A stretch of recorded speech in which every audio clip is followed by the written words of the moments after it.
আসসালামু আলাইকুম। অনুষ্ঠানে আবারও স্বাগতম। রমজান এ ডেট উইথ ডক্টর জাকির। আমি আপনাদের হোস্ট ইউসুফ চেম্বার্স। আর আজকে আলোচনার বিষয় ইত্তেকাফ। আসসালামু আলাইকুম। ওয়ালাইকুম আসসালাম রহমতুল্লাহ বরকাত।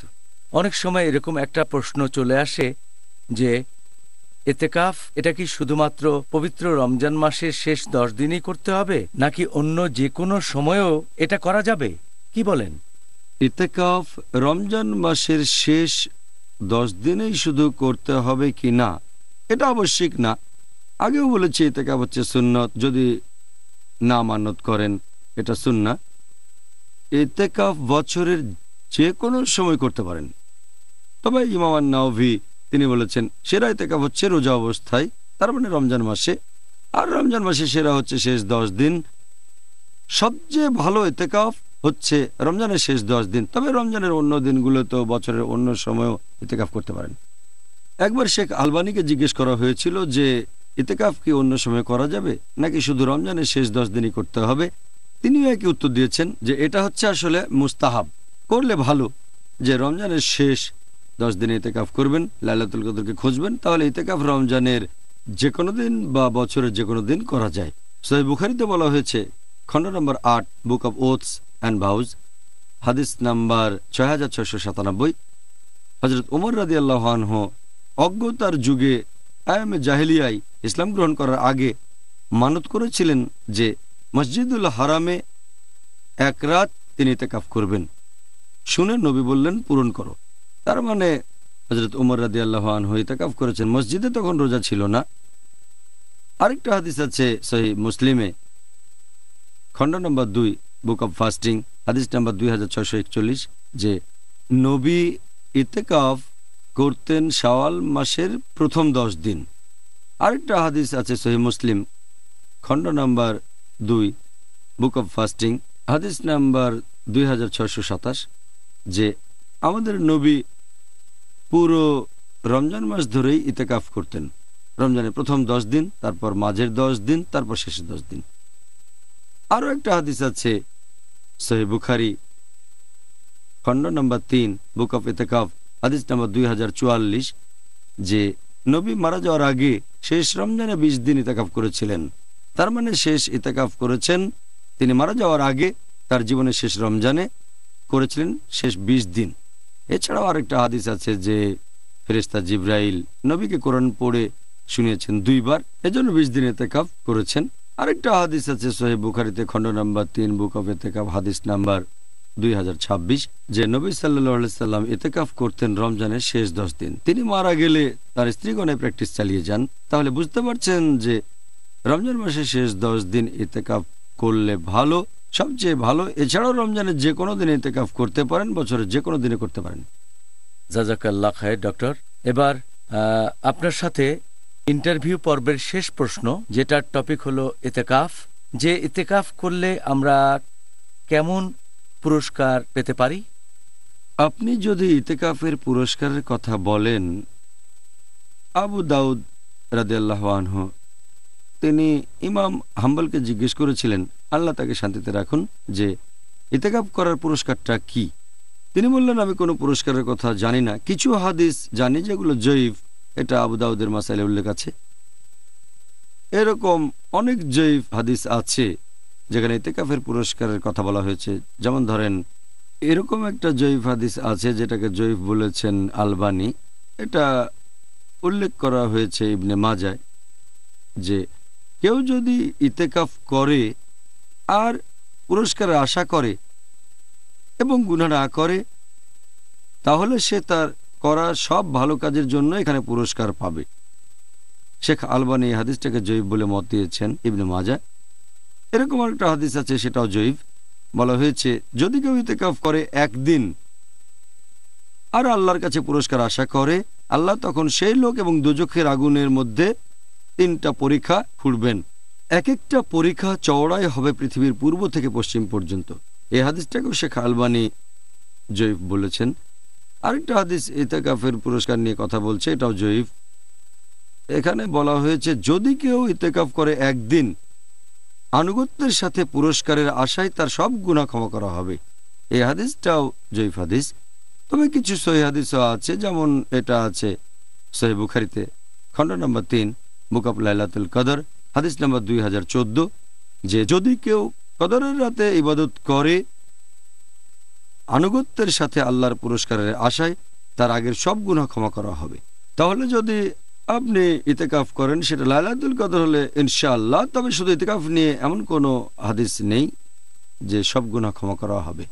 আরেকটা হাদিস আছে যেটাকে বলা হয়েছে মৌদু, শেখ আলবানির মতে যদি কেউ রমজানের শেষ 10 দিন ইতিকাফ করে সেটা 2 হজ আর 2 উমরা পালনের সমান। এই হাদিসটাকে বলা হয়েছে মৌদু শেখ আলবানির মতে। এমন কোনো হাদিস নেই যেটা সহিহ আর যেখানে ইতিকাফের কথা বলা হয়েছে, তবে সাধারণ কিছু হাদিস, এমন একটা হাদিস আছে সহিহ বুখারীতে খণ্ড নাম্বার 8 হাদিস নাম্বার 6502। এখানে বলা হয়েছে নফল ইবাদতগুলোর গুরুত্ব সম্পর্কে, যে কেউ যদি ফরজ পালন করে তারপর নফল পালন করে, আল্লাহ বলেছেন সে আমার আরও কাছে আসে। নফল কাজের মধ্যে আছে দোয়া করা, ক্ষমা প্রার্থনা করা, নফল নামাজ, ইতিকাফও আছে। যদি কেউ নফল পালন করে, আল্লাহ বলেছেন, নবী আমাদের জানিয়ে দিয়েছেন যে আল্লাহর কাছাকাছি আসে, আর আমি তখন তার শ্রবণ শক্তি হয়ে যায় যেটা দিয়ে সে শোনে, তার দৃষ্টিশক্তি হই যেটা দিয়ে সে দেখে, তার হাত যেটা দিয়ে কিছু ধরে, পা যেটা দিয়ে সে হাঁটে, আর সে যে কামনা করে আমি তা পূরণ করি। তাহলে এমনিতে নফল পালন করলে বেশ কিছু পুরস্কার পাবেন, তবে ইতিকাফের উপর নির্দিষ্ট করে আমার জানা মতে কোনো সহিহ হাদিসে কিছু বলা হয়নি।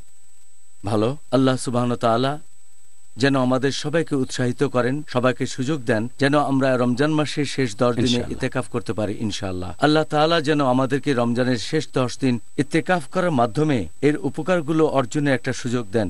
ডক্টর জাকির, অনুষ্ঠানের এই পর্যায়ে আমরা ইন্টারভিউ পর্বটা শেষ করেছি। এবারে আমরা আলোচনা করব আমাদের দর্শকদের পাঠানো প্রশ্নগুলো নিয়ে।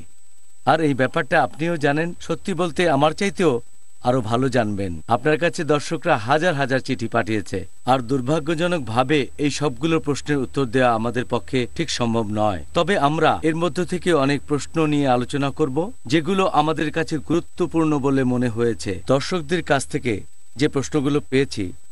তাহলে ডক্টর, এখন আমরা এই টপিকের উপর দর্শকদের পাঠানো প্রশ্নগুলো নিয়ে আলোচনা করব। তাহলে পরের প্রশ্ন, আমরা মুসলিমরা কি একটা ছোট্ট বা অল্প সময়ের জন্য ইতিকাফ করতে পারি?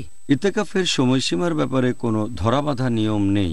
ইতিকাফ পালন করতে পারেন কম সময় বা বেশি সময় ধরে, কোনো সমস্যা নেই। বেশিরভাগ বিশেষজ্ঞ বলেন ইতিকাফ অল্প সময় হতে পারে, মাত্র 1 ঘন্টা। আর ইবনে আজম রাদিয়াল্লাহু আনহু বলেছেন যে ইতিকাফ 1 ঘন্টার জন্য হতে পারে। তবে কিছু বিশেষজ্ঞ বলেন ইতিকাফ করতে হবে কমপক্ষে 1 দিন বা কয়েকদিন। তারা বলেন 1 ঘন্টা খুব কম সময়ে, একটা দিন পূর্ণ হচ্ছে না। তবে বেশিরভাগ বিশেষজ্ঞ বলেন ইতিকাফ অল্প সময়ের জন্য করা যায়, কয়েক ঘন্টা, 1 দিন, কয়েকদিন, 1 সপ্তাহ, 10 দিন, 1 মাস, সে লোকের উপর নির্ভর করবে। ইতিকাফের সময়সীমার কোনো নির্দিষ্ট নিয়ম নেই। জাযাকাল্লাহ খায়ের ডক্টর। পরের প্রশ্ন, মহিলাদের ক্ষেত্রে কি বাড়িতে ইতিকাফ করার অনুমতি আছে? ইতিকাফ প্রসঙ্গে পবিত্র কোরআনের একটা আয়াত, সূরা বাকারা অধ্যায় 2 আয়াত 187 বলা হয়েছে, তোমরা তোমাদের স্ত্রীদের সাথে সঙ্গত হও না যখন তোমরা মসজিদে ইতিকাফরত অবস্থায় থাকবে। যেহেতু পবিত্র কোরআনে বলা হয়েছে মসজিদের কথা, তাই পুরুষদের জন্য নিয়ম হচ্ছে মসজিদ ইতিকাফ করতে হবে সেখানেই, আর মহিলাদের ক্ষেত্রে এই নিয়মটা একই রকম। তবে কিছু বিশেষজ্ঞ বলেন যে ইতিকাফ বাসায় করা যাবে। মহিলারা যেখানে ইবাদত করে, একটা হাদিস এরকম বলছে যে ভেতরের ঘরে নামাজ পড়ার চেয়ে বাইরের ঘরে নামাজ পড়া বেশি ভালো, তার চেয়ে উঠোনে ভালো, তার চেয়ে মসজিদে ভালো। তবে তার মানে এই না মসজিদ এর মানে যেখানে সিজদা দেন। মসজিদ শব্দটার অর্থ যেখানে সিজদা দেন। তবে পবিত্র কোরআন যখন মসজিদের কথা বলছে, সূরা বাকারা অধ্যায় 2 আয়াত 187, এখানে মসজিদের কথাই বোঝানো হচ্ছে, সিজদার জায়গা না। কারণ ভেতরের ঘরে আমরা জামা কাপড় বদলাই, তারপর সহবাস পরবর্তী জানাবা অবস্থায় থাকি। তাই মহিলাদের ইতিকাফের ব্যাপারে বিশেষজ্ঞগণ বলেন যে তারা ইতিকাফ করতে চাইলে মসজিদে করবে। এই কথাটা অনেক হাদিসেও আছে, যেমন একটা সহিহ হাদিস, সহিহ বুখারী খণ্ড নাম্বার 3 বুক অফ ইতিকাফ হাদিস নাম্বার 2026, হযরত আয়েশা রাদিয়াল্লাহু আনহা বলেছেন, নবী রমজান মাসের শেষ 10 দিন ইতিকাফ করতেন। তিনি মারা গেলে তার স্ত্রীগণ এই প্র্যাকটিস চালিয়ে যান। নবীর স্ত্রীগণ ইতিকাফ করেছেন মসজিদে, এমন কোনো এভিডেন্স নেই যে তারা বাড়িতে ইতিকাফ করেছেন। আচ্ছা, ভালো, এটা জেনে খুব ভালো লাগলো। এবারে পরের প্রশ্ন করেছেন আমাদের একজন দর্শক, যে কেউ যদি ইতিকাফ ভেঙে ফেলে এজন্য কি তাকে কাফারা দিতে হবে? ইতেকাফ ভেঙে ফেলার কাফারা দেওয়ার কথা যদি বলেন, যেহেতু এটা ঐচ্ছিক ইবাদত, আপনি যদি ইতেকাফ ভেঙে ফেলেন এখানে কাফারা দিতে হবে না। ভালো হয় যদি পারেন পরে ইতেকাফ করবেন। যদি কেউ আবশ্যিক ইতেকাফ পালন করে, যদি সে মানত করে ইতেকাফ করবে 2 দিন, যদি পরীক্ষায় পাশ করে, তারপর যদি সেটা ভেঙে ফেলে তাহলে অন্য সময়ে পূরণ করতে হবে, কারণ সে প্রতিজ্ঞা করেছে এটা ফরজ ইতেকাফ। আর ঐচ্ছিক ইতেকাফের কথা বললে কাফারা আবশ্যিক না, তবে যদি ঐচ্ছিক ইতেকাফ ভাঙেন পরে করতে পারলে ভালো, কিন্তু এটা আবশ্যিক না। আচ্ছা, পরের প্রশ্ন ডক্টর জাকির, স্ত্রী এতেকাফ করলে তার স্বামীর কি সেখানে বাধা দেওয়ার অধিকার আছে?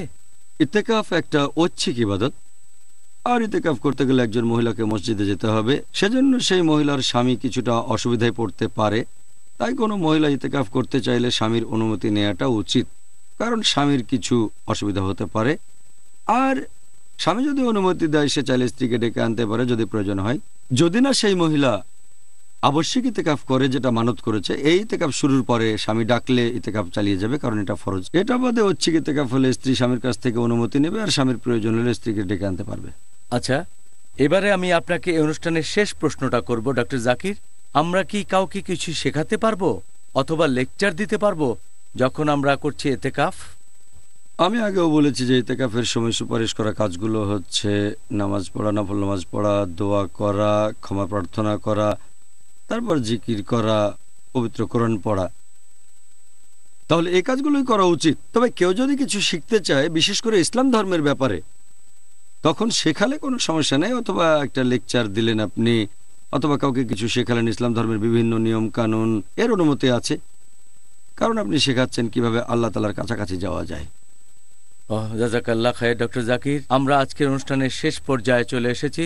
আপনাকে অনেক ধন্যবাদ। আল্লাহ তাআলা যেন পুরস্কৃত করেন আপনাকে, আমাকে আর আমাদের দর্শকদেরকে ইতেকাফ করার উপর এই অনুষ্ঠানটা দেখার জন্য। জাযাকাল্লাহ খায়ের।